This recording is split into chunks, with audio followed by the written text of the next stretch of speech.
Wildlife managers in the Northern Rockies have found that the number of gray wolves in Idaho, Montana, and Wyoming has grown 20% so far this year. Montana alone has an estimated 270 wolves, a number that exceeds the recovery goals set by the U.S. Fish and Wildlife Service. So now the effort is turning to Montanans learning how to live with our gray wolf population, and in turn, how these wild canines are learning to live with Montanans. They are part of the landscape and they're here now, and we intend to manage them like other wildlife that we have in the state. We're not able to take over full management of wolves at this time because they're not fully delisted. But what we have done, and the U.S. Fish and Wildlife Service has allowed, we have 5 personnel on the ground to identify what wolves are in the area and how can we best manage those wolves so that they fit into an area. Yeah, it sounds like we have one moving right above us. Well, we've got a lot of these wolves with radio collars. Through our monitoring efforts, we try and gather various information on the individual numbers, den site locations, and rendezvous site locations. We relay that information as soon as possible to the potentially affected livestock producers in the area so they can make needed adjustments to their operations.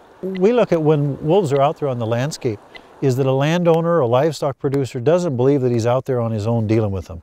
The reason we have people on the ground is to work with the landowner to help out. How does that landowner, how can he respond to it? How can we help him out? How can we deal with the situation as proactively as possible? Removing the gray wolf from our nation's endangered species list is one more step in this animal settling in and finding a place where they'll receive no more or no less special treatment than any other wildlife that shares our Montana landscape. This is Mike Gurnett, out among Montana's Fish, Wildlife, and Parks.